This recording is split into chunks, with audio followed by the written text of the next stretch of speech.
Château de Fontainebleau yang berdiri sejak abad ke-12 memancarkan kesan glamor dengan gaya seni medieval. Meski demikian, tak disangka kesan kastil glamor tersebut menyembunyikan rahasia kelam yang tak masuk akal. Penculikan, penyelundupan, dan ritual persembahan organ manusia diduga dilakukan oleh kelompok misterius yang disebut The Brotherhood. Ditemukan sebuah pola pentagram raksasa di hutan, semakin menguatkan dugaan adanya sekte penyembahan satanik di kastil tersebut. Semua ini dibeberkan oleh seorang whistleblower yang bernama Nicholas Castelloux. Track recordnya sebagai kriminal telah membuka rahasia yang tidak seharusnya terungkap. Berbagai kisah rekannya di penjara menyatakan bahwa semua kasus penghabisan nyawa di Perancis merupakan pesanan dari The Brotherhood. Kebutuhan akan organ manusia untuk ritual membuat mereka mengeluarkan banyak uang demi kelangsungan kelompok tersebut.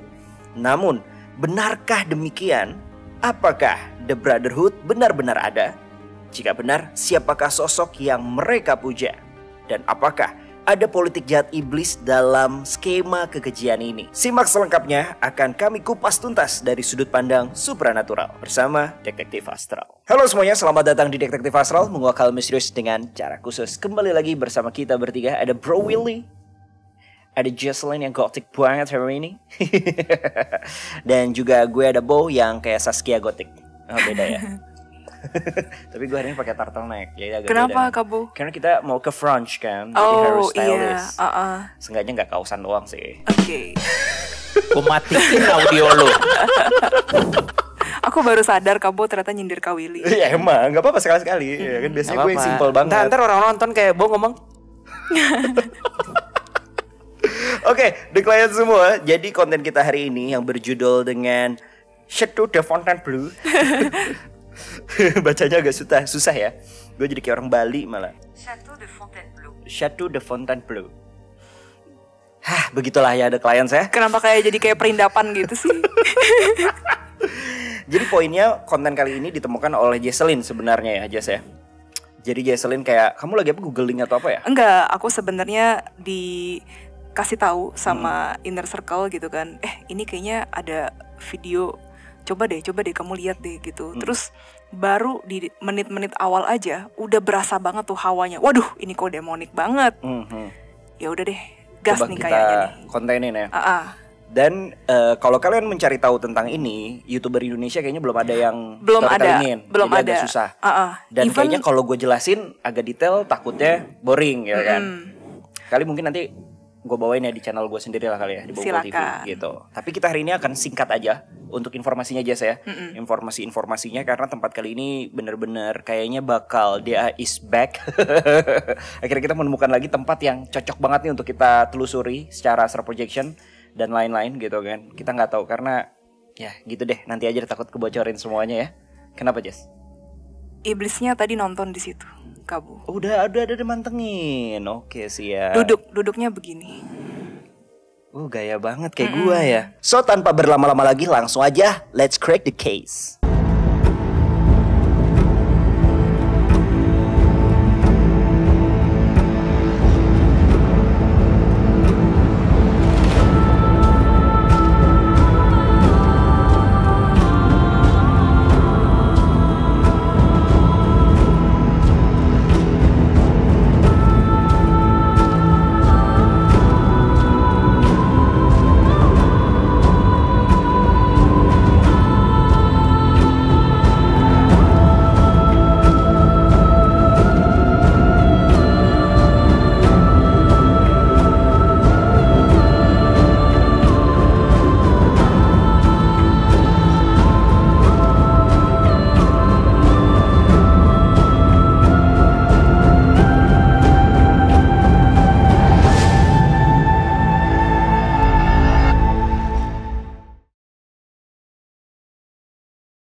Oke, Château de Fontainebleau adalah Tiap ngomong perindavan vibes.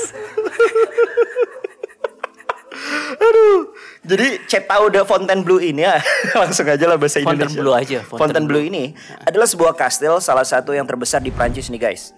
yang diduga sudah ada sejak abad ke-11 dan tujuan awal pembangunan sendiri ini tuh nggak jelas gitu.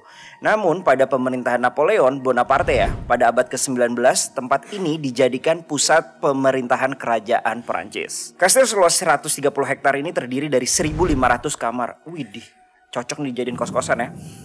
Jadi istana kerajaan, menara benteng, kapal alchemy, terus juga ada teater juga, ruangan galeri, apartemen royal family, taman, danau, dan hutan kecil ini menyembunyikan rahasia kelam di balik glamornya seni arsitektur dan interior gaya Renaissance.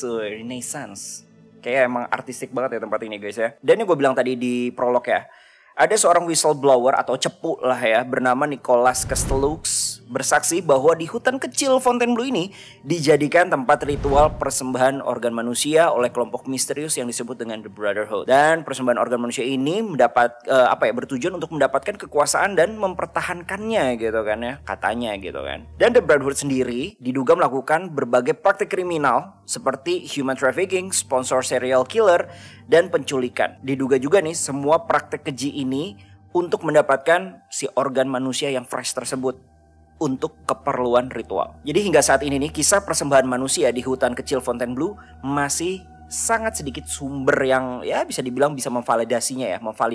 Namun pola jalan hutan yang membentuk nih ya, ada gambarnya nih ya. Hutannya aja nih, hutan tamannya itu tuh membentuk pentagram guys. Jadi gimana ya, ngebuat kita tuh jadi negative thinking.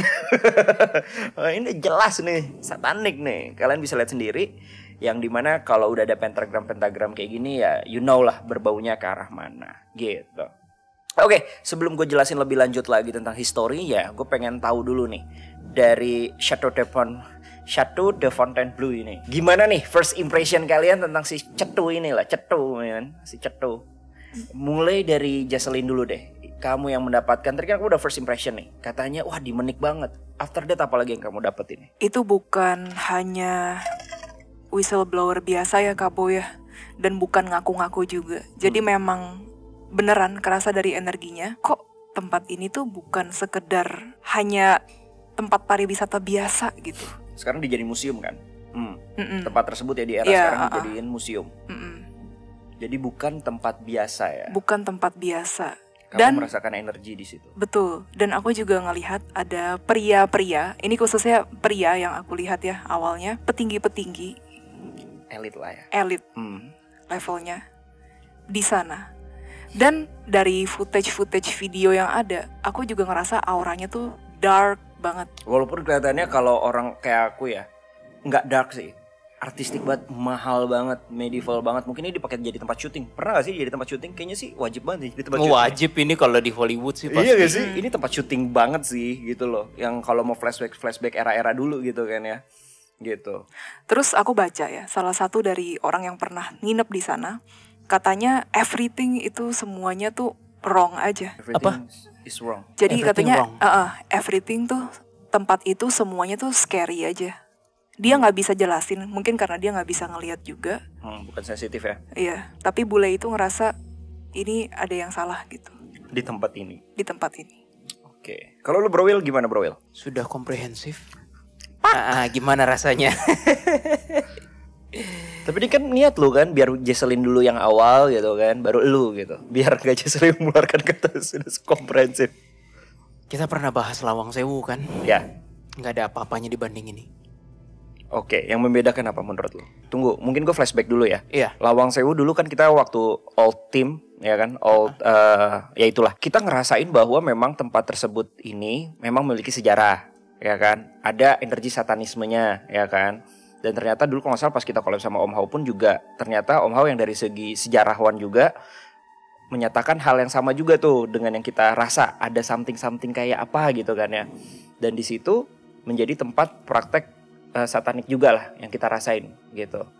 Tapi itu kan dulu bahasanya. Sekarang kan udah jadi museum. Sebenarnya hampir sama tempatnya jadi museum juga. Tapi ya dari artistiknya ya beda lah ya, jauh banget ya kan. Sana kayak kesannya mewah banget. Nah kurang lebih seperti itu. Nah yang lu mau membedakan dari Lawang Sewu dan tempat ini apa nih Bro Will? Si Chateau ini. Pertama dari reputasi masyarakatnya. Gue nggak yakin Lawang Sewu pas dulu memang reputasinya berhubungan dengan satanik. Lawang Sewu kan dulu berhubungan dengan perkereta apian. Ya, kan, stasiun sebelumnya kereta api itu kan jadi tempat pemerintahan ya. Seiring berjalannya waktu baru mulai terdengar rumor-rumor katanya Lawang Sewu ya yang tadi berhubungan dengan satanisme. Tapi kalau lu lihat Bo, tidak ada satupun, ya orang bisa boleh ada. Tapi gue nggak percaya di Lawang Sewu lu lihat nggak artefak-artefak yang berhubungan dengan satanisme. Nggak ada. Nggak ada kan? Sehingga kalau gue menyimpulkan Lawang Sewu tidak pernah dari dulu memang sudah terkenal satanik dan tidak ada artefak-artefak yang mendukung. Ini udah ada artefak-artefak yang mendukung, dulunya memorinya kayaknya memang sudah lama berhubungan dengan satanik. Dan energinya ibaratnya kalau Chateau de Fontainebleau ini dia mungkin tahun 1000 berapa nih Go? Nanti sejarahnya bakal gue ini. Tapi gue dari abad ke-12. Dari abad ke-12 mungkin gue nggak tahu mereka mulai sataniknya berapa. Tapi kan itu kan udah 800 tahun lalu.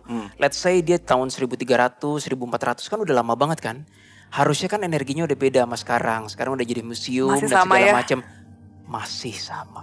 Maksud lo masih fresh gitu? Masih fresh as if it were yesterday. Bahasa Indonesianya seperti layaknya baru kemarin aja sataniknya.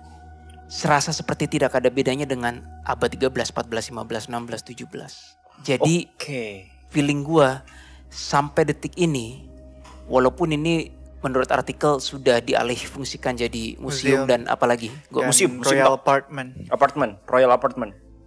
I don't think so. Gue rasa masih ada kegiatan-kegiatan underground yang kita nggak tahu. Deal. Oke, tapi kalau ngomongin soal itu, jadi gue pengen mengartikannya pakai pemikiran gue ya Bro Will ya. Kalau Lawang Sewu mungkin dulu banget pernah dipakai untuk menjadi praktik-praktik satanis lah, ya kan, ritual or something gitu kan. Tapi itu kan dulu. Kalau sekarang bisa dibilang kayak masih aktif gitu, maksudnya masih rutin. Apa nih, LS atau Fontainebleau? Di Fontainebleau. Kayaknya begitu. Kayaknya begitu. Secara nggak langsung lo mengartikan begitu ya? Yes. Aku boleh jelasin vision yang aku lihat? Boleh. Jadi ada sosok, aku lihat nih orang tua gitu ya. Kayaknya udah kerja lama di sana. Sosok ini yang suka bukain pintu kalau malam kayaknya. Jadi itu kan nggak boleh sampai malam kan.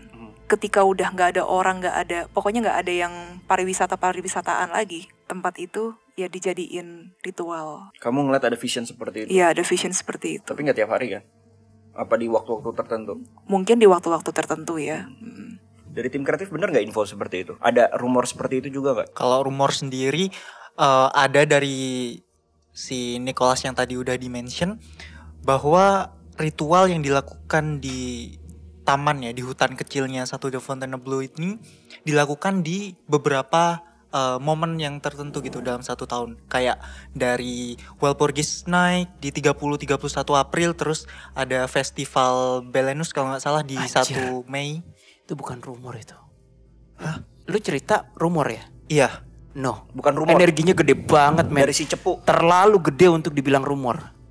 Fuck, man. Jadi itu ngerasain peak energy di situ ya? Kerasa. Ini bagi the clients yang udah nonton CSI kita, sama. Peak energinya picking. Jaslyn juga ngerasain dari tadi. Ngerasa.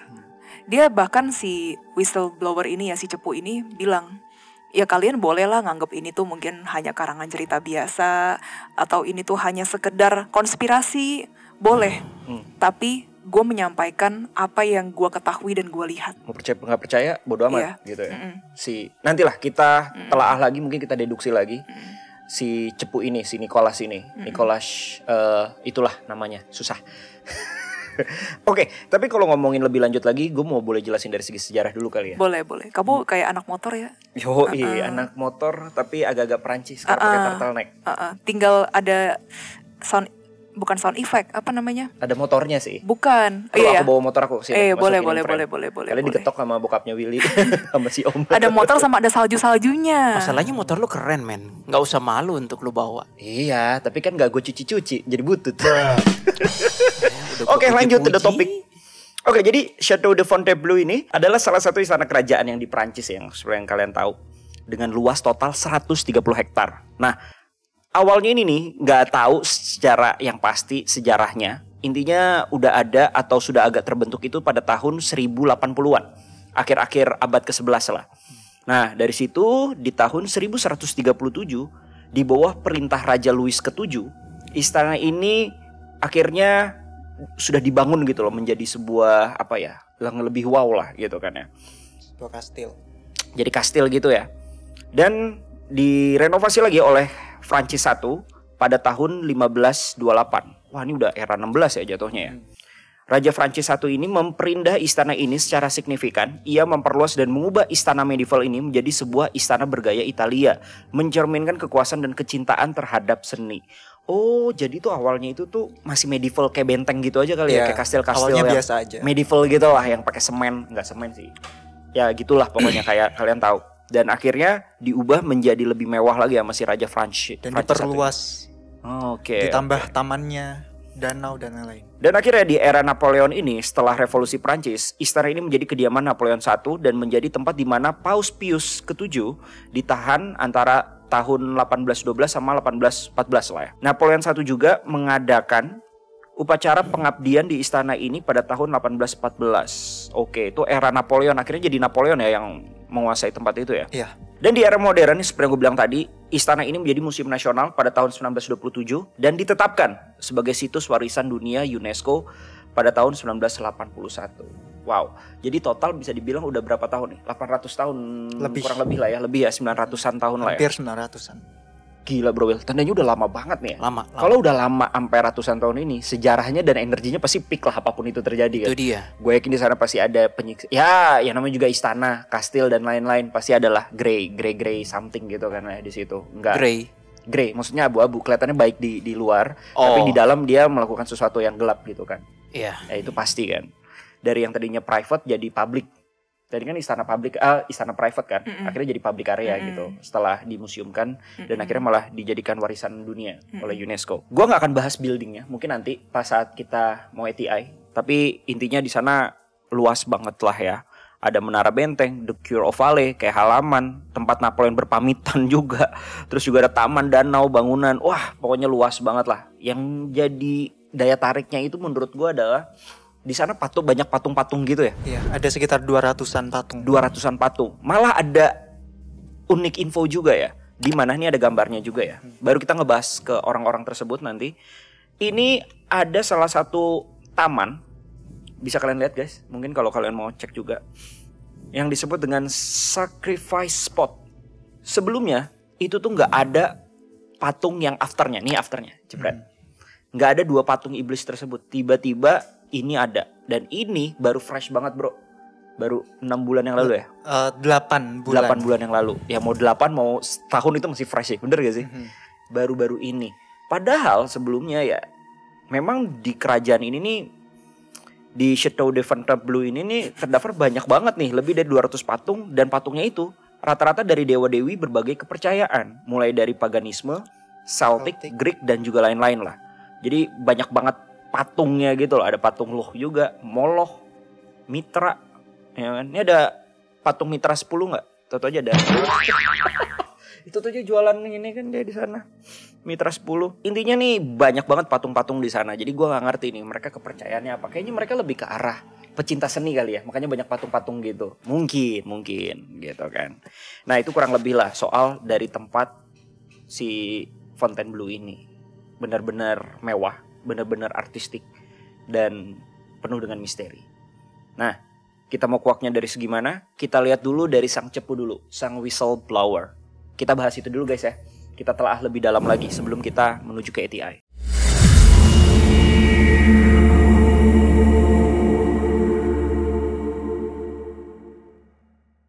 Sang whistleblower ini bernama Nicolas Castellux yang dikenal juga dengan namanya Nico Cloaks atau vampir dari Prancis atau dari Paris. Jadi nih, si Nico ini nih adalah seorang kriminal dari Prancis yang dihukum atas pembunuhan dan juga kanibalisme pada tahun 1994. Selama penyelidikan, diketahui bahwa dirinya mencuri kantong darah dari rumah sakit, menyimpan sisa tengkorak manusia, dan terlibat dalam praktik kanibalisme dan vampirisme. Vampirisme itu jadi yang mereka curi nih, darah-darah yang dia curi, itu diminumin kayak jus tomat gitu lah ya. Makanya kayak vampirisme lah. Dan pada tahun 97 ia dijatuhi hukuman 12 tahun penjara atas kejahatannya. Setelah bebas, dirinya menjadi seorang penulis dari berbagai karya yang bertemakan kejahatan, khususnya adalah kanibalisme. Dan dirinya juga menyatakan bahwa dia dapat banyak informasi mengenai The Brotherhood, melalui teman-teman napinya tanda kutip ya, khususnya mereka yang melakukan pembunuhan.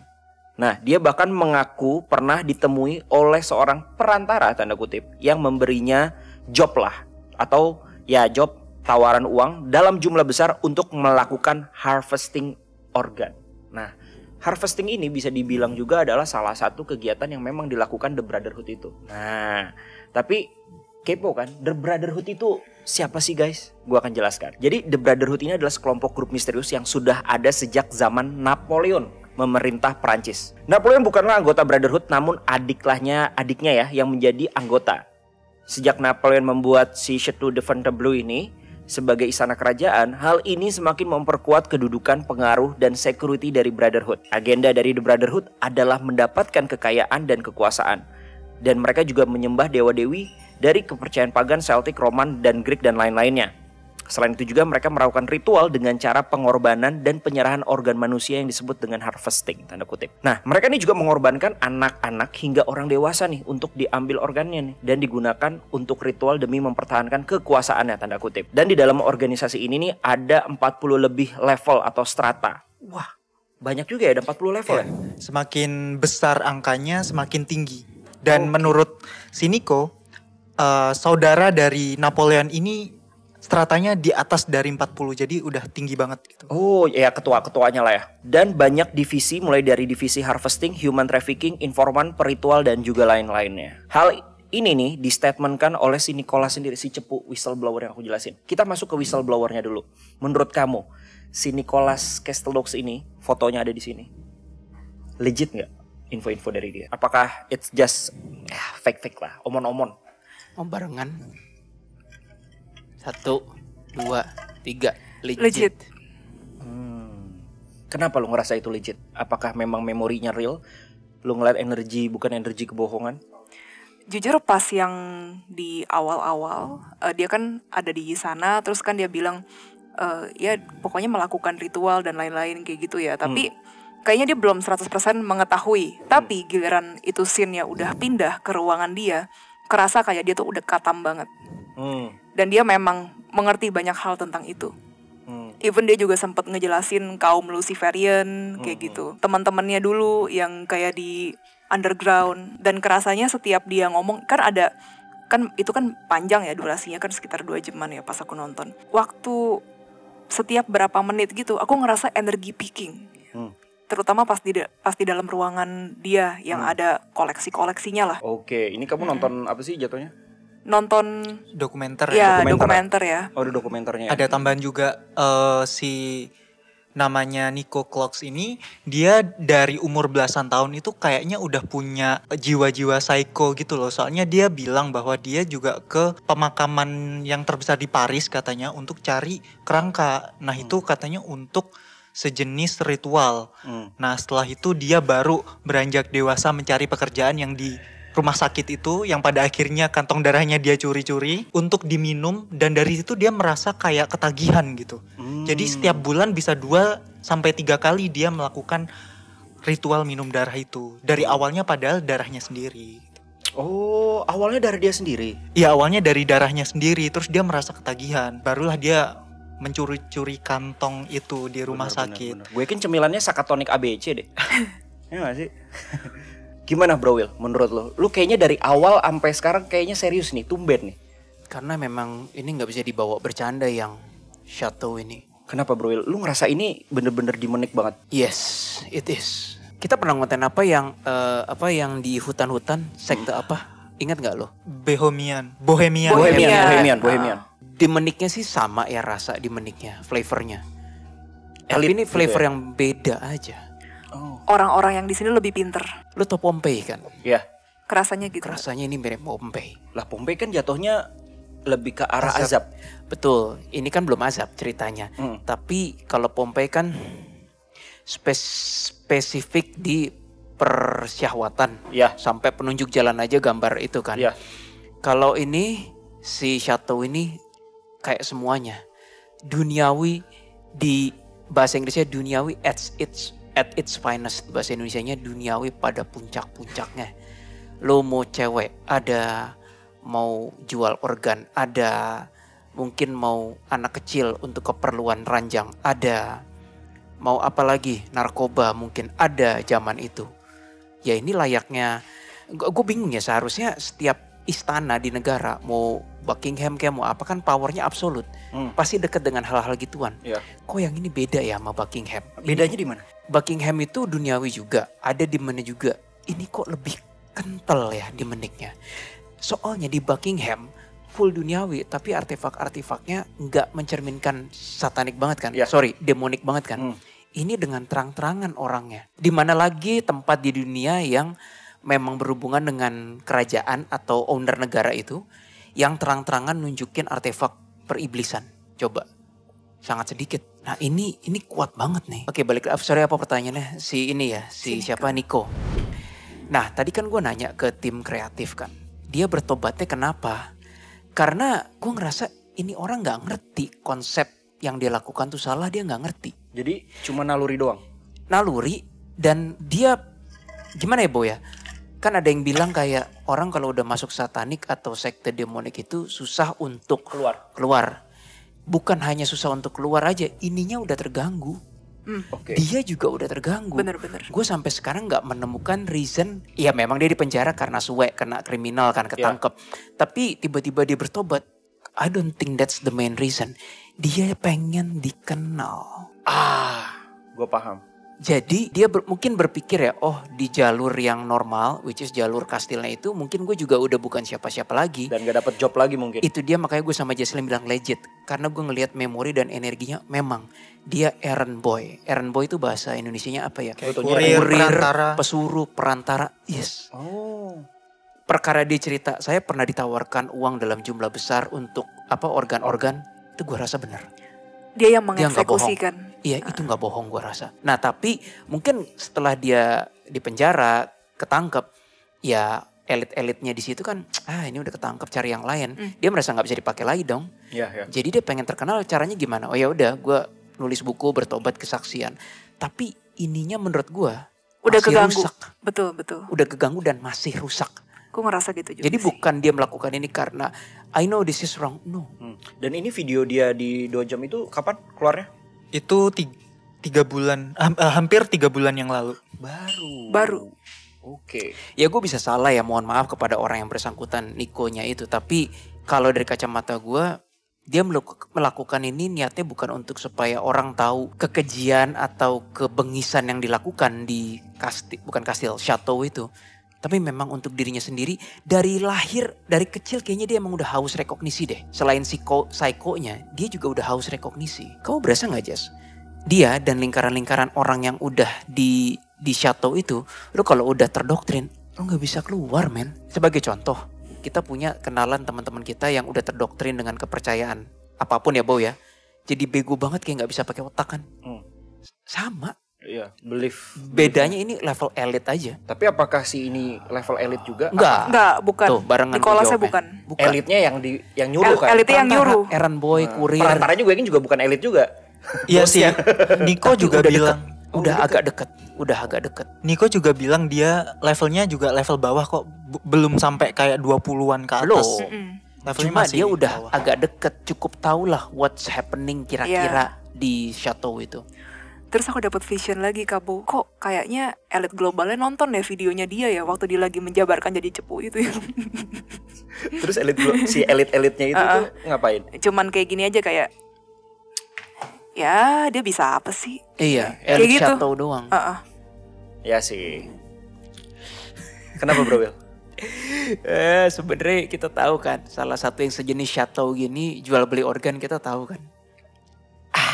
Tapi kita nggak bisa ngomong terang-terangan tempatnya apa. Kita cuma bilang sejenis tempat chateau ini. Bukan chateaunya ya. Waktu itu kita nggak publish episodenya. Gak usah. Biar penasaran aja. Oke, nah ngomongin soal si Nicholas lagi juga nih ya. Jadi dia tuh memberikan sebuah kesaksian. Serial killer yang ada di Prancis itu tuh sebenarnya sebagai penyuplai juga, pensuplai. Dan ini salah satunya yang terkenal ya, bernama Pierre Chanel. Chanel. Ini orangnya. Ini sedap banget Kabo. Ini sedap banget. Kenapa? Langsung aja kita ngomong ya Jess ya. Dia di mana? Di dimensi iblis. Jadi ini fix nih dia emang. Ya dia emang terbukti kejahatannya sudah ya? Iya. Fix. Bukan dunia gelap ya, dimensi iblis. Oh, bedanya di mana, Bro? Beda dong. Oke. Dimensi iblis kan bukan dunia gelap. Manajemennya manajemen kiri, manajemen kubu kiri. oke. Kalau dunia gelap alias neraka kan manajemen kubu kanan. Oke. Jadi dia udah bersama dengan iblis-iblis dong. Oke. Sebenarnya menarik kita ngebahas PR channel ini ya. Tadi Jesselyn malah kayak request, "Kabu, ayo bahas lebih dalam lagi. Kamu nemuin vision apa tadi?" Menjelang pengakhiran hidupnya sendiri. Nah, tapi karena kita hari ini fokusnya lebih ke arah ke Shetau ini, jadi ini kita jadiin konten lain aja ya. Kita bahas si PR channel ini. Karena ini Iya. kayaknya seru banget. Itu harus ATI ke dimension si iblis Iya, soalnya. ini bagus sih. Jadi kita lepas ya. Lepas. Kita akan beda konten, kita fokus ke Shetau ini, ke Fontainebleau ini. Nah, balik lagi ke Fontainebleau nih. Begitu lu ngomong lepas kok tiba-tiba yang itu juga kayaknya mereka nggak ke arah situ. Jangan-jangan tuh demon yang tadi tuh dari yang ini nih. Bisa jadi. Kamu Soalnya masih ngeliat ada nggak atau kayak udah mulai pudar? udah mulai pudar. Soalnya Oh. soalnya gini, dari cerita yang ada di video itu, aku paling nyala banget tuh sama si Pierre Chanel ini Ketimbang Nicholas. ketimbang Nicholas. Dan aku melihat ada kesamaan dari Nicholas maupun Pierre. Mereka sama-sama sebagai tangan kanan dalam hal Harvesting potong-potong itu. ya, harvesting itu dari si elit. Tapi dibandingkan Nicholas, jujur aja, aku ngelihat Pierre lebih rusak ininya. Lebih nggak tahu lagi yang mana salah, yang mana Dia benar. menikmati kok ketika menghabisi. Dan Dia dia menikmati banget. akhir hidupnya dia meninggal akibat pendarahan, akibat menyelet pembuluh darahnya sendiri. Dan itu tadi mau kamu sampaikan kan ya? Tapi nanti aja. Nanti aja. Nanti aja biar seru. Oke. Gila, ini kayaknya dia nggak ada takut-takutnya di dimensi demons. Enggak ada takut-takutnya. Kayak udah berteman Malah ya? dia ngerasa he belongs there. Iya, Hmm. kerajaanku. I see. Oke, kita move. Nah, dari tadi kita lebih banyak ngebahas sebenarnya lebih ke level-level bawahnya. Ya gak sih?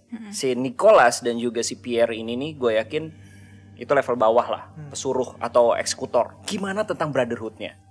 Napoleon Bonaparte, walaupun dia tidak terafiliasi secara langsung, adiknya anggota resminya dan berada di tingkatan yang paling atas. Menurut lu gimana, Bro Will? Dengan The Brotherhood ini, apakah sebrother itu? Anjay, sebrother itu. Mereka bersama-sama menikmati duniawi itu for sure, iya. Yes. Selama mereka memiliki kekuasaan bareng, menikmati duniawi bareng, foya-foya bareng, ya brotherhood itu terpelihara. Terus apakah benar mereka memang fokusnya ke arah satanisme atau memang mereka mencari kepercayaan lain? Melihat bahwa banyak sekali patung-patung dari kepercayaan berbagai macam dewa-dewi lah, gitu kan. Gue ada pertanyaan, apa yang lu lakukan ketika lu udah gak tahu mau ngapain, duit udah kebanyakan, power udah tercapai? Apa yang lu lakukan? Cari hobi kan?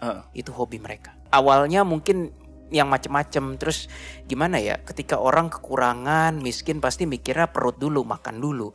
Ketika udah makan mikir gimana caranya gue berkecukupan dan seterusnya. Ketika lu udah berkecukupan, power cukup, kayak gue mau ngapain lagi, pasti udah mikirnya yang macem-macem. Hobi aneh-aneh. Ngapain ya, art deh atau apa. Nah kalau art juga udah terpenuhi juga, mikir sesuatu yang lebih besar darinya dong.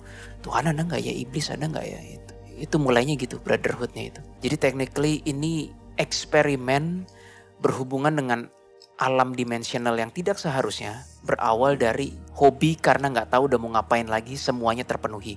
Oke, jadi ini masih hipotesa awal aja nih, Bro Will ya, soal tadi yang lu bilang. Ya, Bisa jadi karena memang dia berawal dari bisnis-bisnis gitu baru mengarah ke arah sana. Maybe gitu kan ya.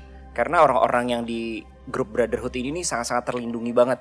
Tapi balik lagi dari statement lu, ritual-ritual yang mereka lakukan ini kan sebenarnya karena untuk apa ya, kekuasaan, mempertahankan kekuasaan mereka.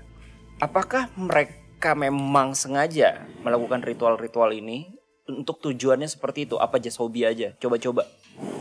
that is something yang gue kayaknya mesti meneliti lebih dalam deh di ATI. Oke. Belum bisa gue ngomong secara khusus, tapi belum ATI. Sebenarnya tadi waktu di awal kan lu nanya impresi gue apa, itu ada beberapa yang belum kelar. Pertama udah tuh fresh energi layaknya abad 13. Terus suasananya kayak Pompei. Lalu iblisnya dari jam 1 siang tadi kita belum ngonten tuh udah kekonek sama gue. Kenapa gue serius gak bisa ketawa? Karena for the very first time, pertama kalinya gue doa gini, iblis ini cahaya Tuhan istilahnya, dia nunduk, gak hancur. Tapi gue tahu itu bukan arka. Serem gak? Anjing. Anjing memang. Jadi nggak bisa dihantam dong. Bukan nggak bisa diantem, ini lebih serem daripada yang gue pikir. Kalau di atas nama Tuhan terus dia hancur atau udahlah udah jelas lah iblis. Tapi ketika gue doain atas nama Tuhan, rasa keiblisannya masih kuat tapi dia gini dengan penuh berdaulat, itu Arka, beda. Tapi ketika gue giniin dia diem flat tapi juga nggak berasa Arka, itu serem men. Tandanya apa bro? Tandanya itu iblis, tapi kok doa begini nggak hancur, artinya either dia belum berbuat yang gimana banget, Dia mana cantik. dia mainnya cantik. Oke. Apakah ini menandakan bahwa ya ini Serem ini. belum lu sebut juga di impresi awal sebenarnya. Karena kita tadi sempat riset sesingkat lah ya. Lu menyebutkan bahwa iblis-iblis yang di sini minimal itu levelnya 1,5 tier.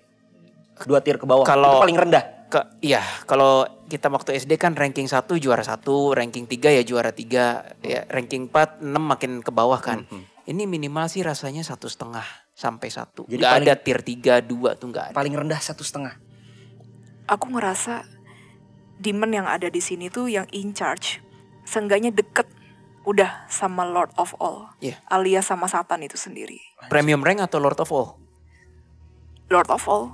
Udah deket. Tandanya lu menyatakan di sini premium rank seenggaknya nih salah satu base-nya mereka juga dong. Well, kalau menurut artikel demonologi kan premium rank ada berapa ya? 9 atau 10 ya, gue bisa salah. Tahu dari mana kalau kita cuma 9 atau 10? Kalau ada banyak gimana? Itu dia maksud gue. Dia jajarannya nih udah deket. Ya kita dari hasil perjalanan kita aja kita ngeliat si Lord of All aja lebih dari 1 kan Soalnya ternyata. gini, soalnya iblisnya itu ya ketika, jadi gue harus menjelaskan ke audiens dari mana gue tahu ini iblis tier 3, tier 2, tier 1. Kalau tier 3 jelas, datang biasanya kampungan, urakan, dan niatnya tuh kayak annoying dan pengen nyerang. Gak ada elegan-elegannya, kampungan jelek, kayak udah kayak gitulah pokoknya lah. Makin ke atas, rasanya tuh udah bukan mau nyerang, elegan, diem, flat, tapi intimidating. Lo ngerasa kayak lo kayak akan berhadapan dengan orang besar. Seakan-akan tuh kayak gitu. Itu tier 1. Kamu juga ngerasanya gitu kan? Beda Bo, Elegan berhadapan ini. dengan iblis tier 1 versus tier 3. Lu berasa kayak mau berhadapan dengan orang besar nih. Gue bukan yang membesarkan iblis ya, tapi ya itu rasanya. That's why gue tahu ini tier 1. Di level yang bukan main-main nih konten kita. Lu lihat semua konten DA ketika kita bertemu dengan tier 1. Coba lihat polanya. Ya mereka ngajak bicara bukan ngajak nyerang atau apa. Oh Iya. ya, tier 3 biasanya pengen nyerang. Tier 1 gak ada sedikit pun rasa gue pengen diserang. Tapi kehadiran mereka itu tuh ngebuat gue ngerasa kayak orang kecil gitu Ya, loh. ya. Kayak gue rakyat Intimidating. biasa, dia tuh pejabat kesana. Dan Intimidating. manipulatif. Manipulatif. Iya. Dengan, Manipulatif. ya. Tadi gue mandi di atas, dia udah manipulatif. Karena balik lagi. Tier 1 rata-rata mainnya cantik. Ya. Jadi dia gak bisa dihantem. You know what I mean? Bener. Iya, makin jago iblis, makin tinggi tiernya, makin pinter mereka bermain. Jangan main-main ini. Kayak gue gak bisa ketawa dari tadi. Tadi di awal lu bilang lu udah sempat ke connect. Iya. Connectnya tuh apa yang dilakukan sama mereka? Apa yang tadi lu bilang lu doa tadi itu? Apa ada lagi? Tim kreatif kan ngasih PPT kan buat research kan. Pas bagian PPT ke taman-taman itu, gue langsung ngeliat jeder high def. Gue langsung tutup. Kayaknya sosok yang seperti Moloch itu ada beneran deh. Gue gak yakin namanya Moloch ya, gue gak tahu belum nanya. Tapi literally persis banget dengan yang dipatung di ya Moloch itu. Gue langsung tutup. Nah ini yang gue bilang, dia datang intimidating. Gue sampai udah ntar gue bilang, lu jangan gue nggak mau ngomong sama lu. Gue bilang Pantesan. gitu. Tadi kan gua kan Silakan Kawil. lagi Baca. ngebahas ya. Jadi mungkin buat the client semua, Moloch itu apa sih? Moloch itu adalah dewa kepercayaan orang Kanaan yang menyukai pengorbanan anak kecil. Wow. Dan pengorbanan anak Gue kecil belum tahu loh ini. termasuk sebenarnya adalah salah satu agenda dari si The Brotherhood itu. Yap. Nah, Dan yang paling berasa memang Moloch. terus gue kasih tahu aja yang di meja tadi ya. Jadi sebenarnya untuk mendapatkan, ntar gue mesti merenung dulu, boleh nggak nih? Bahaya soalnya ngomong ini. Boleh. Untuk mendapatkan perkenaan iblis, ibaratnya kan orang bilang kayak gue berkenan gak, Tuhan berkenan gak. Masalahnya Tuhan berkenan pada setiap orang gitu loh. Mau yang jahat, mau yang baik. Itulah yang gue pelajarin di DA dan anomali. Kasih Tuhan tuh meliputi sampai kecoa sekalipun. Tapi iblis beda. Iblis kan masih merupakan ciptaannya, N huruf besar kan. Nah orang-orang geblek pasti nanya kayak, seberapa berkenan ya iblis ini dengan ritual persembahanku? Jawabannya, gak gampang Bo. Jadi gue kan tadi bilang kan di meja kan, yang rata-rata dapat attention atau perhatian iblis tuh orang-orang yang udah bakat, bakat psikopat dan yang lain-lain yang udah dari lahir itu. Ya sejenis Nicholas dan Pierre lah. Yes. Terus apa lagi gue bilang ya, yang memang dia punya influence ke masyarakat rata-rata. Nah emang bisa nggak orang-orang geblek yang udah miskin lah, kurang IQ-nya itu rata-rata iblis yang tier 3 dan Tier itu pun 3, nggak selalu iblis loh. Iya, kadang-kadang emang orangnya aja Emang yang karakternya begitu. aja yang betoeng gitu kan. Nah orang yang misalnya beset tangannya sendiri darah gitu, emang lu pikir langsung otomatis diterima? Kagak men. Enggak segampang itu yang gua ngeliat visionnya ya. Nah ini berkenan loh. Iblisnya berkenan di the whole chateau ini. Berarti kan orang-orang di chateau ini manusianya itu bukan orang sembarangan. Oke. Mungkin gue akan Serem gua. mengkompres pakai bahasa yang lebih gampang dimengerti. Apa tuh? Kalau yang lu bilang tadi mungkin yang sorry itu saya tadi yang psikopat dan lain cuma dijadikan alat doang kali lah ya. Ya kan. Jadi alat intinya lu gue manfaatin. Iya. Ya enggak sih, atau enggak lu gue pengaruhin jadi korban, ya kan, atau apapun itu. Tapi yang lu bilang tadi elit-elit satu ini nih yang ada di chateau ini kan, tandanya kan elit kan. Dia ini nih lebih ke arah relasi ya. Jadi relasi. Yes. Istilahnya kita berteman, kita ada hubungan. Iya. Bukan jatuhnya lu gue jadi alat deh gitu. Lebih ke arah itu. Relasi. Berkenannya maksudnya konsepnya kayak gitu. Enggak. Berkenan tuh maksudnya oke, you get my attention human gitu. Itu maksudnya. Orang ya mohon-mohon ke nama berbagai nama, Lucifer lah, Molok siapa gitu, besetin diri. Oh, ritual maksud lo? Iya belum tentu. Belum Datang tentu si aslinya gitu. Iya. Tapi yang di chateau ini Yang banyak datang aslinya. Yang datang asli, tinggi-tinggi semua tiernya. Gokil men ini. gokil nih konten. Apakah mungkin karena member dari The Brotherhood itu juga orang-orang yang punya influence? Yes. Gua rasa ini it goes way back ke ya abad 13, nggak tahu berapa generasi kan itu kan.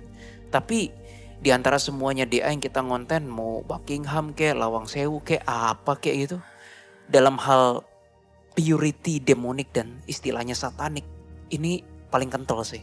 Paling pure. Kental banget. Dan ini ya Kabo ya, walaupun kan beberapa patungnya itu sebenarnya dibikinnya tuh baru sekarang-sekarang, tapi aku sempat dapet vision, ada pria-pria gentleman, jadi dari cara berpakaiannya tuh orang-orang yang terhormat, tapi kayak yang kayak Renaissance era gitu loh.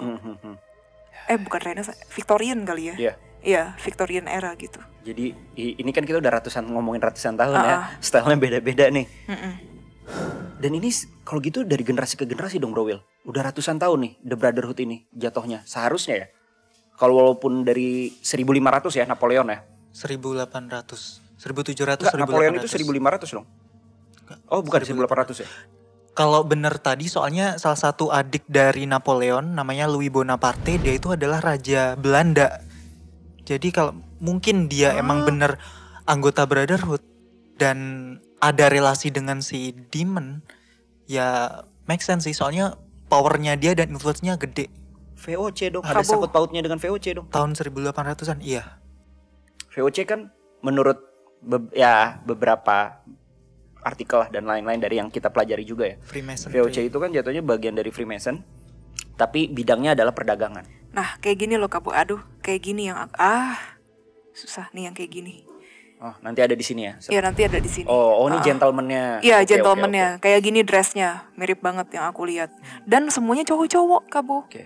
yang aku lihat. Cowok nggak ada cewek? Cowok-cowok, kayak apa sih lagi jalan terus kayak ngomong-ngomong, dari luar tuh mereka tampak normal gitu.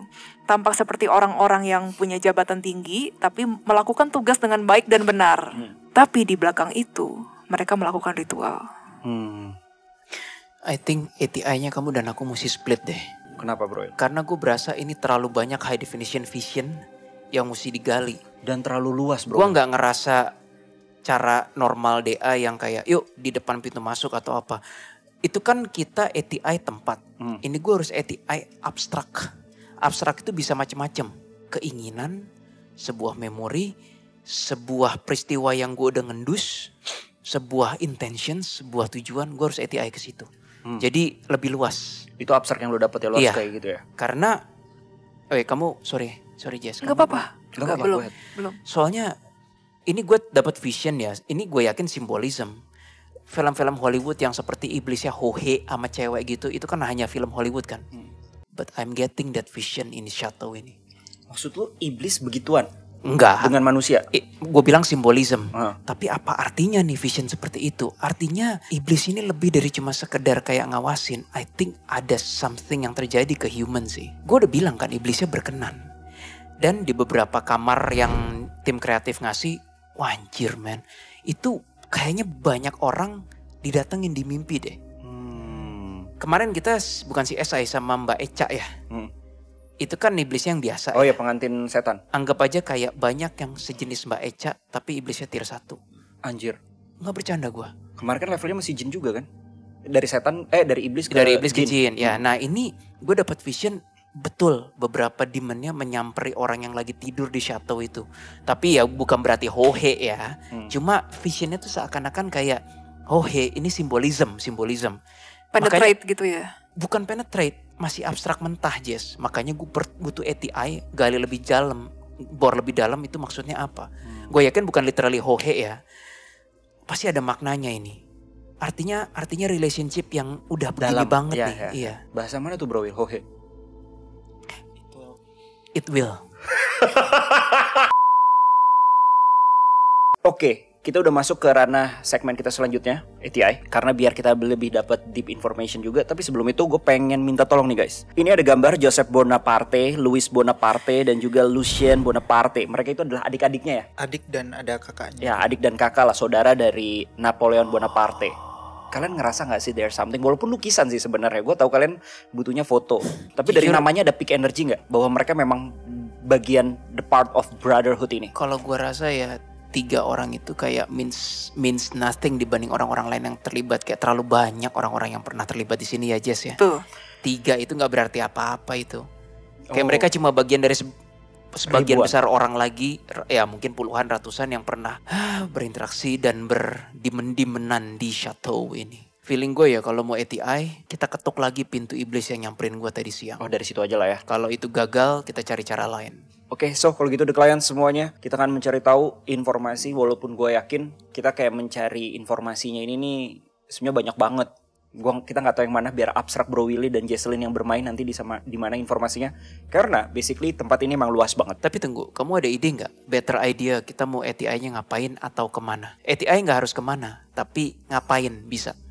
Pertanyaan gue, kalian bisa nggak sendiri-sendiri? Aman nggak? Konteksnya seperti itu. Gue butuh Jesselyn. Ya udah, berarti barengan aja. Gue nggak pede. Bukan nggak pede, agak serem Lu gue. bilang tadi mau separate way. Kalau ke tempat. Tapi Gini kalau communicating, gue butuh Jesselyn. Iya, I know that. Kita ngikutin feeling lu dulu deh Bro Will. Gak usah ke tempat dulu. Dari mana kalau memang ternyata itu langsung. Ya kan kita bonus ya. Kita ngikutin feeling lu dulu. Maksudnya abstrak lu. Dari situ kalau emang ternyata gak dapet apa-apa baru kita ke tempat. Gimana? Karena gue yakin feeling lu lebih ngebawa kita ke something yang informasi lebih wow sih. Gue takutnya kalau kita ke tempat ya, lu datang, lu kena manipulasi. Gue yakin mereka udah nyiapin sih. Kita nggak tahu. Menurut lu mereka aware nggak sama kalian? Apa Justru kalian dianggap itu.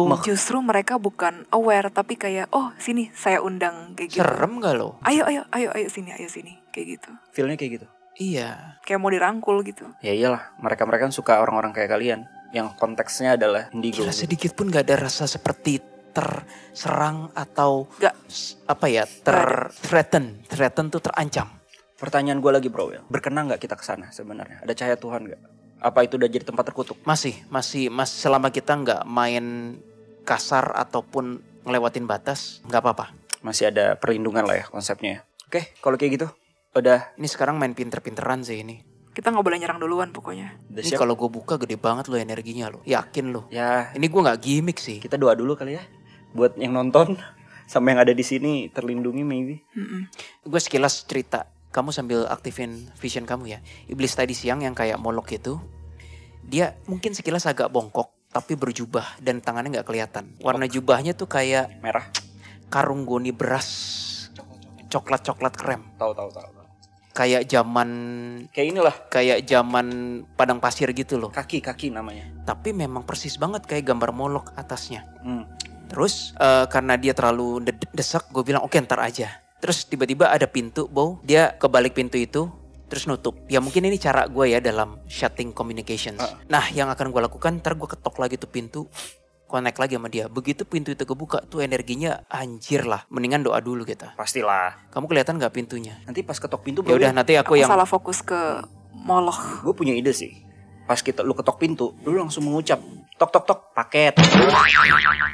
Ya, boleh lah, boleh. Pengennya sih tadi gue ngomongnya assalamualaikum gitu kan. So kalau gitu guys, kita mau prepare dulu. Mungkin pipis-pipis terakhir. Pipis terakhir, Sebelum minum-minum ATI. terakhir sebelum kita ATI. Langsung aja kalau gitu kita masuk ke segmen Astral Traveling Investigation. Yang dimana gue yakin kalian kangen dengan konten-konten kita yang kayak gini. So, stay here. Let's go.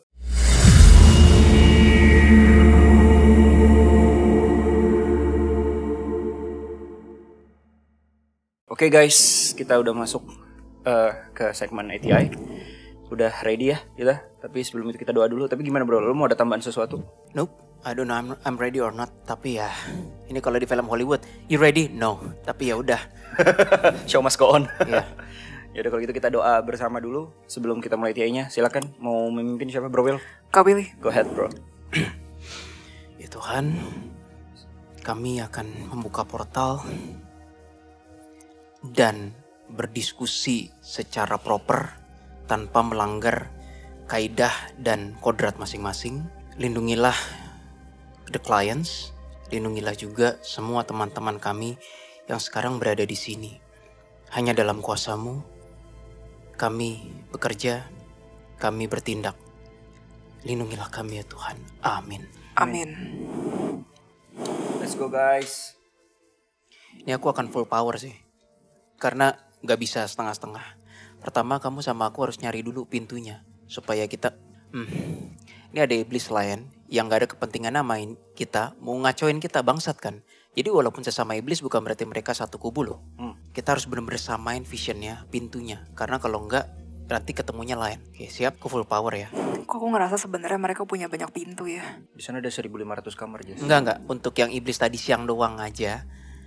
Ini satu. Yang teridentifikasikan bahwa itu adalah Molok. Iya walaupun gua gak tahu siapa nama aslinya. Tapi mirip-mirip palanya sapi gitu ya. Iya, somehow. Gak usah panik, kita juga udahlah, just do what we have to do, oke? Kita merem ya. Oke Jesslyn, aku akan full power. Siap? Hai engkau yang tadi siang datang, ingin mengobrol denganku dan berada di balik pintu. Now it's time. Sekarang waktunya. Terjadilah kehendak universe.